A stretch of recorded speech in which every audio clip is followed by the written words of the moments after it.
오늘 말씀은 구약성경 여호수아 16장 1절에서 10절까지의 말씀입니다. 오늘 말씀은 구약성경 여호수아 16장 1절에서 10절까지의 말씀입니다. 우리 다 같이 합독하도록 하겠습니다.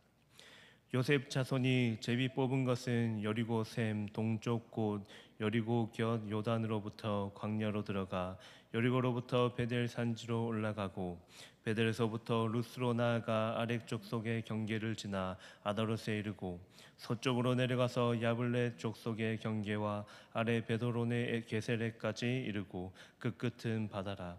요셉의 자손 므낫세와 에브라임이 그들의 기업을 받았더라. 에브라임 자손이 그들의 가족대로 받은 지역은 이러하니라.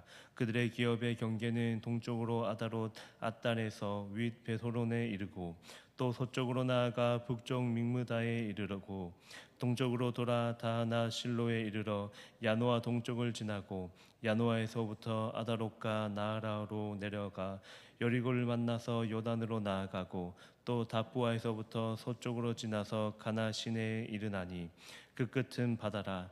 에브라임 자손의 지파가 그들의 가족대로 받은 기업이 이러하였고 그 외에 므낫세 자손의 기업 중에서 에브라임의 자손을 위하여 구분한 모든 성읍과 그 마을들도 있었더라. 그들이 게셀에 거주하는 가나안 족속을 쫓아내지 아니하였으므로 가나안 족속이 오늘까지 에브라임 가운데에 거주하며 노역하는 종이 되니라. 아멘. 하나님께서 이스라엘 백성과 함께 하셨고 큰 전쟁의 국면이 막을 내리고 이제 각 지파별로 땅이 분배되고 있는 장면을 계속해서 보고 있습니다. 이는 하나님께서 그들에게 약속하신 것이 성취되고 있는 장면입니다. 특별히 유다 지파가 가장 넓고 비옥한 땅을 받았습니다.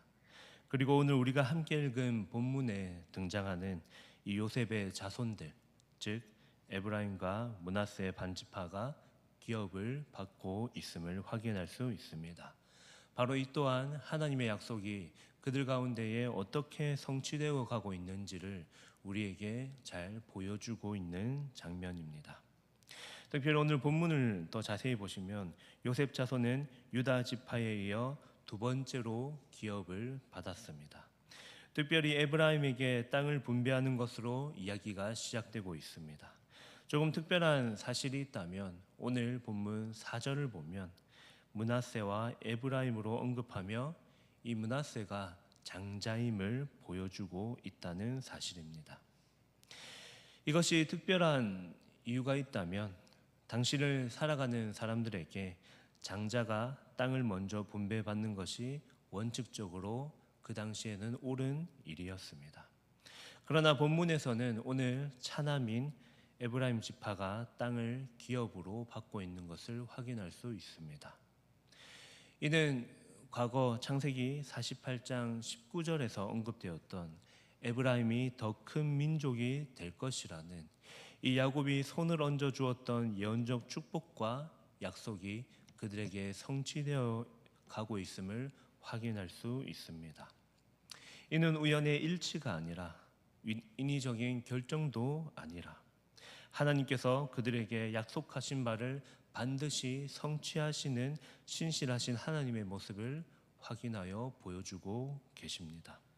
그러므로 하나님께서 자신의 약속을 신실하게 이뤄 가시며 그리고 그 과거에 약속하셨던 그 약속대로 그들에게 그 약속이 성취되어 가고 있는 것을 확인하고 있습니다. 그러므로 하나님께서 우리에게 그 약속에 대하여서 믿음으로 순종하기를 요청하고 계셨습니다. 어쩌면 이 약속의 성취는 오늘날 우리에게도 말씀하고 계십니다. 너희가 너희 염려를 두고 심각하게 고민할 것이 없음을 말씀하십니다. 왜냐하면 하나님께서는 그 약속하신 것을 우리에게 반드시 보여주고 성취하실 것이기 때문입니다. 그러므로 우리는 보지 않았고 눈으로 직접 경험하지 않았지만 신실하신 하나님의 약속을 붙들며 살아간다면 그분께서는 그분이 우리에게 가장 적절한 것을 가장 좋을 때에 주시는 분이라는 것을 확인할 수 있습니다.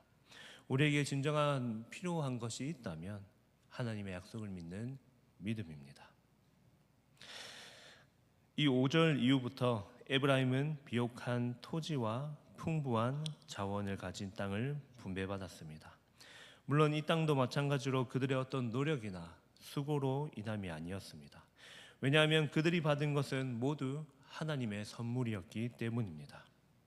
그러나 모든 하나님의 약속과 복을 누렸던 이 에브라임 지파에게 한 가지 문제가 등장하고 있는 것을 오늘 본문을 통해서 확인할 수 있습니다.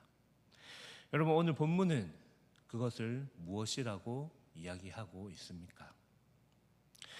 어쩌면 이 본문은, 이 부분이 아마도 이 우리가 함께 읽은 본문의 핵심이라고 할 수도 있습니다. 오늘 우리가 함께 읽었었던 10절을 보시면 게셀에 거주하는 가나안 족속을 쫓아내지 아니하였으므로.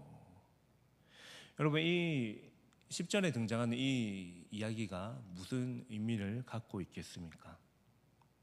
바로 가나안 족속이 오늘까지 에브라임 가운데 함께 공존하였다는 사실입니다. 여러분, 이런 사실을 들으면 이것이 문제라고 하는 사람들을 향해서 누군가는 이렇게 이야기할 수도 있습니다. 아니, 그들과 공생하는 것이 과연 나쁜 것입니까? 이렇게 질문하는 사람이 있을 수도 있습니다.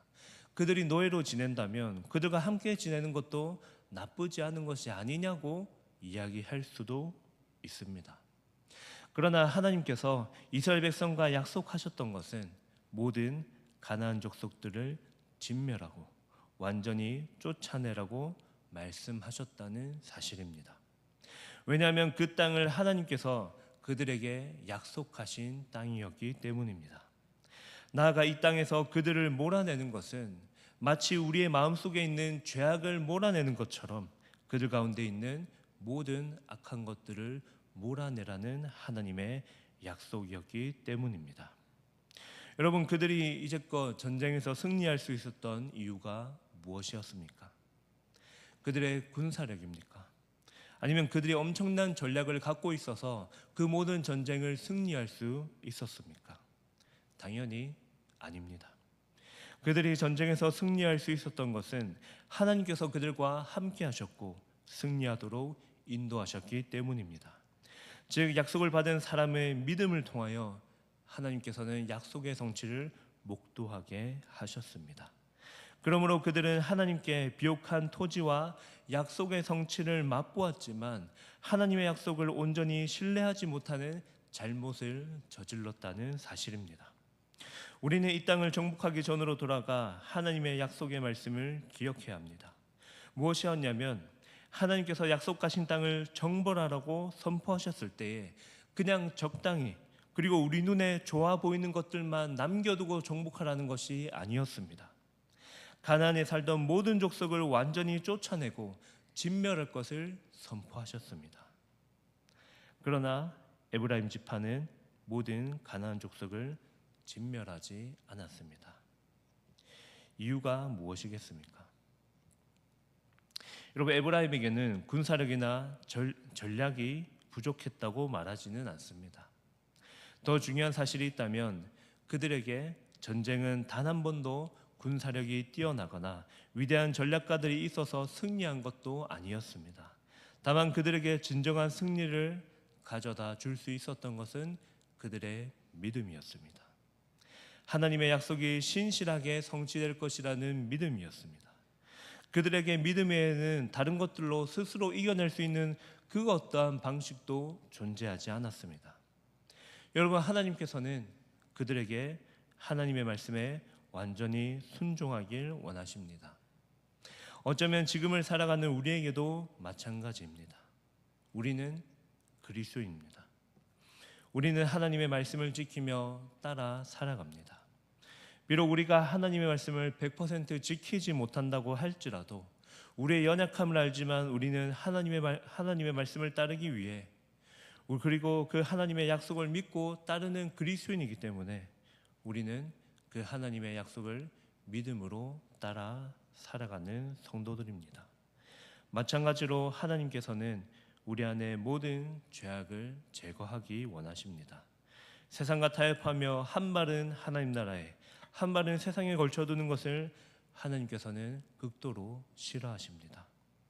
왜냐하면 우리를 사랑하신 그리스도의 십자가는 결코 세상과 타협하기 위한 십자가가 아니었기 때문입니다. 이것은 정확하게 죄와 타협하지 않으며 물들지 아니한 십자가이기 때문입니다. 오늘 본문은 현대를 살아가는 사람들에게 이렇게 질문합니다.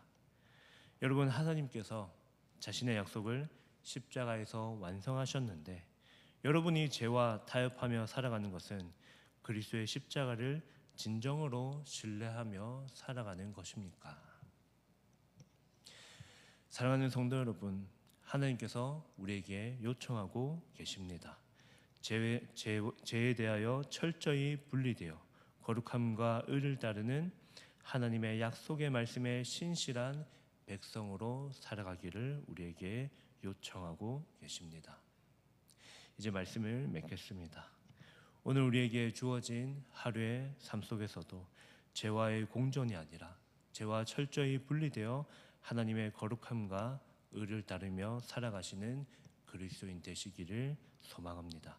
우리 다 함께 기도하겠습니다. 기도하실 때에 오늘 말씀을 붙들고 기도하면 좋겠습니다. 죄와 공존하지 아니하고 하나님의 약속의 말씀을 따라 살아가게 하여 주시옵소서. 우리 그리고 함께 기도 제목과 각자의 기도 제목을 두고 다 함께 기도하실 때에 우리 주님께서 우리의 모든 삶 가운데 함께 하시며 우리를 선하게 인도하시는 그 주님이심을 늘 항상 기억하며 오늘 하루도 살아갈 수 있게 달라고 기도하시고 각자의 기도 제목으로 기도하시면 좋겠습니다.